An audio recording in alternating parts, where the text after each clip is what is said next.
عزوز سلامتنا تقبلوا نايزا يوتيوب شانل تعزبتي كم يتصنحوا نزقوان زدلنا زيناتات حيزلكم قريبا لكم نمكتالكم بخبر عدم كبرى سمعتي بركت ولو حبريتاتات نابيتو مستعانو اقدموا ملقت في دما نوتيفيكيشن نخبص حكم زيناتات بوان نختكتاتلون نزا يوتيوب شانل سبسكرايب بمقبار نايدول ملكت متواق يترسعوم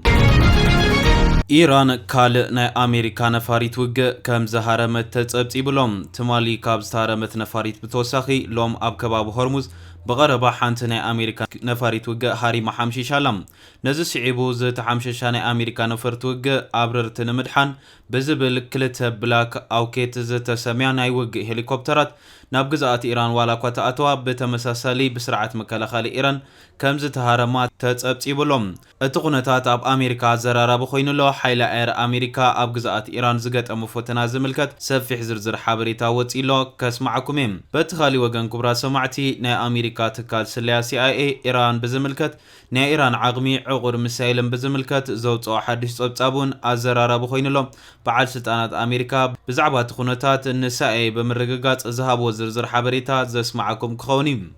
بتخالي وجن أمريكا 48 ساعات مقراز تخسي قبر زبل حتوني إيران ولا قوات قربت إيران جنانت إيجات ولا تباهيل لهم زرزر حبريتا اتسمعوا خونيم قدايميتي منستر إليان جورجيا ميلونون قبل على بريزيدنت ترامب حالا نقفي تقريبا الوام ناب تخوينات قوتيتهم كأتونا يدل يالو نحنا إيروبايان جنا بريزيدنت ترامب بجزاء رسوم أبز خفت وخينات نأتولو منهم عينة مخنياتيلن كم تزجمروا بعلم يودقوا كبلا تزاريبا الوام زرزر حبريتات اتسمعوا كخونيوم بتخالي وجن كبرى سمعتي بريزيدنت أمريكا دونالد جي ترامب حادنت بحمشة تريليون دولار ناي مكالخل باجت محتاتهم تسمع لهم از ناي مكالخل باجت اب تاريخ أمريكا خونا ناي ملع علم تاريخ ترى زي فلت باجت يتبايل لهم از قداي بزملكات بسفيحو تسمعوا حبريتا كليو كساب موداتا حابيركم نتصنحو زرزر حبريتا تادمتوم ناب حبريتا تكسقركم نزا يوتيوب شانل لايك شير سبسكرايب مقبارا يترسعوم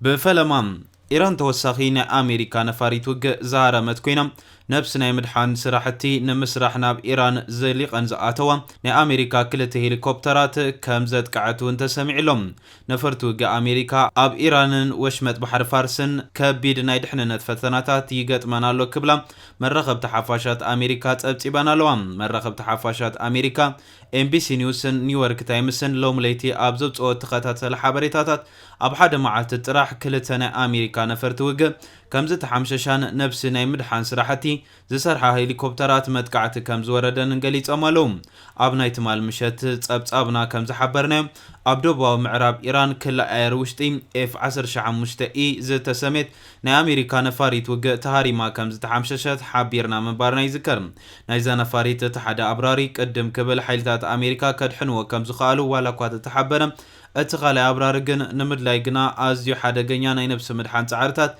بحيلتات أمريكا أو وشت إيران ككايرت أني حنيرم مرغب حفاش أمريكا MBC نيوز كم زبولون تراخوينو أززت أفا أبرار مدحان أبصرحة هيوت مدحان توافيرا زنبرا كلتنا أمريكا بلاك هاوت زت سميا هليكوبترات بحيلتات مكالخلا إير إيران مدقعتي كم زوردنون قليس يركبالهم إز خمزي لنكولو 18 وارتوك زت سميت ننايك أربا رحقات وقات حاجز توعل نا أمريكا نفاريت وقاون أمت أبو هرمز بقربا أوشت بحر فارس كم زت حمششتي تتأبتي بزولهم إذا نفاريت زود قتلو لك كم تافلاميت نفاريت F-10 مشئي بحيلتات إيران تاري ما كم زخونتون تحبير لهم بعد ستانات أمريكا نغازيتنياتات زهابو حبريتا ناي 18 نفاريت وق كابز نبروا كلتا أبرار تمانقو اتحاد بحيلتات يوتادحن كدحن كلهم اتخالا أبرار قنان ناي مدلا يسرحتي حجون أبكباب هرمز كم زغت عليهم اتهم بعد سلطانات وسيخهم قليت أمزلهم منقص أمريكا نز قداي بعل بمرققات مجلس ولا قوات زهبم ناي قطر مرخب حفاش تخونا الجزيرة أب واشنطن دي سي كابت تركب غازيت أنيو كمزت أبصابون تخوينو بركت زبلو بعل ستانات أمريكا اتو قداي بحبو تأمين موالو كبل قليت لهم بريزيدنت دونالد جي ترامب نايسو من عرفتهم فلوريدا كمحلف أو واشنطن دي سي بمخان ناي تخونتات ريبورت بغرباي كتاتل والو تباهيل لهم ناي بريزيدنت ترامب ناي بهراو دحلنات أولات أو وايت هاوس وينغ بمتأخخاب بزعبا زتهارما نفرتي بزعبا حفشا وخونتات ناي تخويناتن نبريزيدنت ترامب حدش تحابريتام ببساعتاتو يغربو مهلاوم حد لعلو واي ناي وايت هاوس بعل سلطان مرخب تحافاشات الرقاقيت أمالوم እዚ ከምዚ ኢሉ እንከሎ ፕሬዚዳንት ኣሜሪካ ዶናልድ ጂ ትራምፕ ኣብ ኢራን ዝተሃረማ ነፈርቲ ውግእ ሲዒቡ ምስ ኢራን ዝግበር ድርድር ከምዘይቋረፅን ከምዘይፀልዎን እዮም ንኤቢሲ ኒውስ ተዛሪቦም ዘለዉ። ፕሬዚዳንት ትራምፕ ምስ ጋዜጠኛ ኤቢሲ ኒውስ ኣብ ዝገበርዎ ሕፅር ዝበለ ጻንሒት ኣብዚ ሕጂ ሰዓት ኣብ ውሽጢ ኢራን ዝካየድ ዘሎን ዝጠፍአ ኣብራርን ዝተሃረማ ናይ ኣሜሪካ ነፈርቲ ውግእን ሄሊኮፕተራትን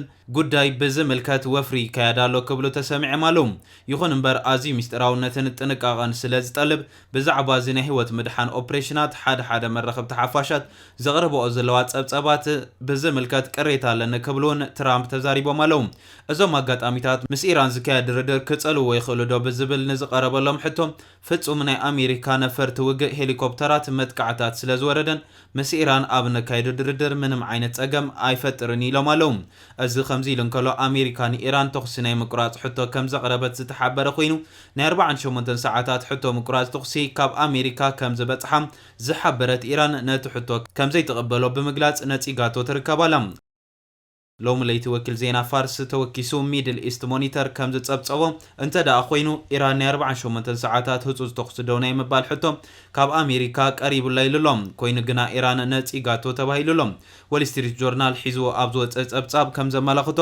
ብፓኪስታን ኣቢሉ ንኢራን ዝተለኣኸ ሕቶ ተኹሲ ደው ምባል ንኢራን ኣሕሪቕዋ ኣሎ ዝበለ ኮይኑ ኢራን ብዛዕባ እቲ ጉዳይ ኣብ ዝሃበቶ ምላሽ ኣነ ተኹሲ ዝተኸፈተ ንሃገሬ ነዚ ስምምዕ ክቕበሎ ኣይክእልን ኣነ ዝተኩስ ዘለኹ ንገዛእ ርእሰይ ንምክልኻል እዩ ዝተኩሱ ዘለዉ እዮም ተኹሲ ደው ከብሉ ዘለዎም ዝበለት ኢራን ንገዛእ ርእሳ ግና ሕጂ ረብሓታታ ስለ ዝዓነው ተኹሲ ደው ክትብል ምንም ዓይነት ምክንያት ከም ዘይብላን ንኣደራድርቲ ብምዝራብ ምቁራት ተኽሲ ዘይኮነ ዝደሊ ሙሉእ ብሙሉእ እቲ ኩናት ዘብቅዓሉ ውዕል እየ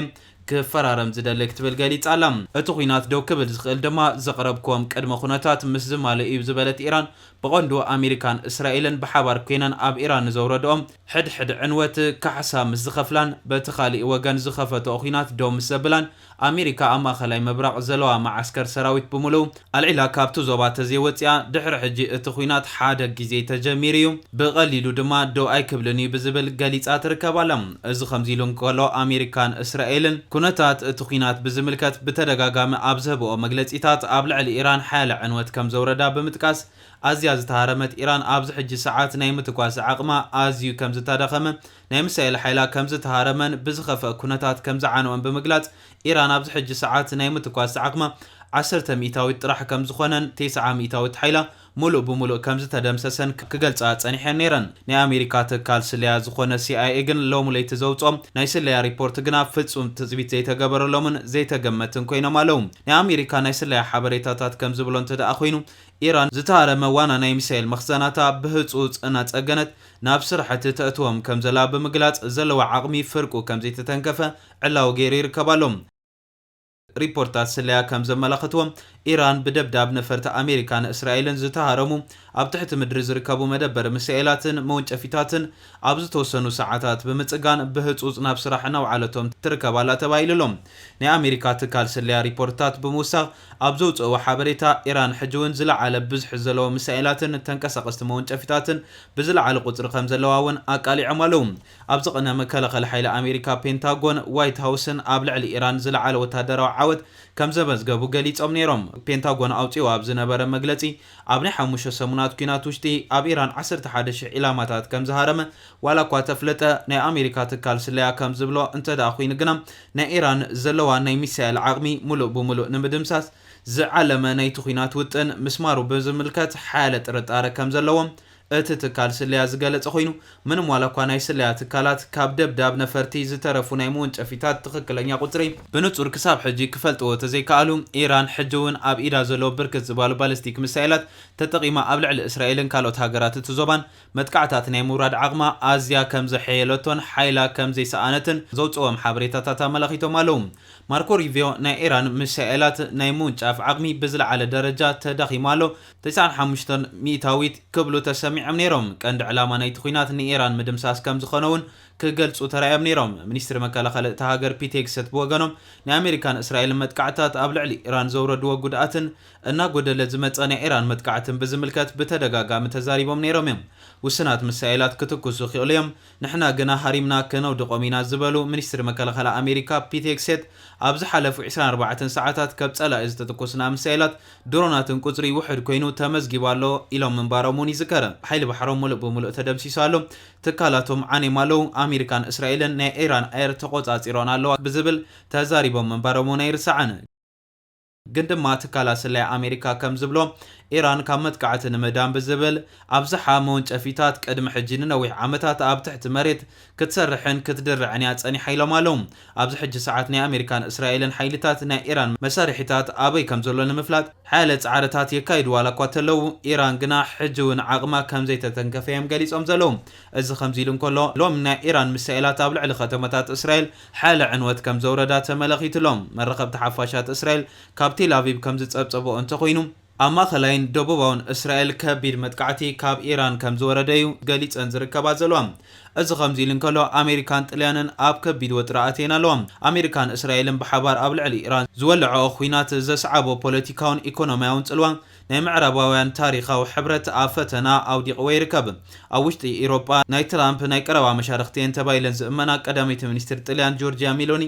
ኣብ ልዕሊ ፕሬዚዳንት ኣሜሪካ ዶናልድ ጄ ትራምፕ ዘለወን ተቃውሞ ብዕለ ስሚዐን ኣለዋ። ጆርጂያ ሜሎኒ ናይ ጣልያን ብሮድካስተር ወኪል ዜና ኣብ ዝሃቦ ቃል ከም ዝበሎ ፕሬዚዳንት ትራምፕ ኣብ ልዕሊ ኤውሮጳውያን ዘቕርብዎ ዘለዎ ነቐፌታ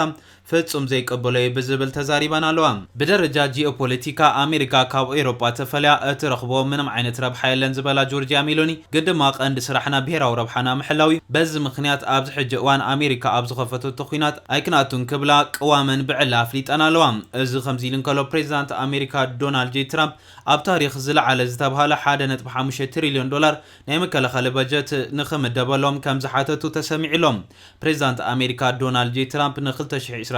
ናይ በጀት ዓመት ኣብ ታሪክ እቲ ሃገር ተራእዩ ዘይፈልጥ 1.5 ትሪልዮን ዶላር ናይ መከላኸሊ በጀት ንኮንግረስ ኣቕሪቦም ኣለዉ። እዚ ምስ ዝሓለፈ ዓመት እንትነጻጸር ናይ 50 ሚእታዊት ወሰኽ ዘርአየ ኮይኑ ዓለም ሓደገኛ ኩነታት ኣብ ዘላትሉ ኣብዚ ሕጂ ሰዓት ጸላእቶም ከፈራርሕሉ ዝኽእሉ ዓብዪ ሰራዊት ንምህናጽ ዝዓለመ ባጀት እዩ ተባሂሉሎም። እቲ ባጀት ብቐንዱ ኣብ ቀጠና ኢንዶ ፓስፊክ ናይ ቻይና ጽልዋ ንምጽዋርን ብምኽንያት ኩናት ዝሃለቐ መሳርሒ ኩናት ንምትካእን ዝዓለመ ከም ዝኾነውን መራኸብቲ ሓፋሻት ጸብጺበን ኣለዋ። ካብዚ ዓብዪ በጀት ውሽጢ 185 ቢልዮን ዶላር ዝኸውን ጎልዶን ዶም ንዝተሰመየ ስርዓት መቃወሚ ሚሳኤል ንኽውዕል ዝተመደበ ኮይኑ ዝተረፈ ድማ ንዘመናዎት ኤፍ35 ነፈርቲ ውግእን ንመራኸቢ ኩናትን ጠለቕቲ መራኸብን መሸመቲ ዝውዕል ክኸውን እዩ ተባሂሉ ይርከብ ኣሎ። እምበር ከስ ክቡራት ተዓዘብቲ ነዚ እዋን ዘደለናዮ ዜና ዝመስል ነይሩ። ብኻሊእ ዜና እስካዕ ንራኸብ ሰላም። ነዛ ዩቱብ ቻነል ሰብስክራይብ ላይክ ምግባር ኣይትረስዑ።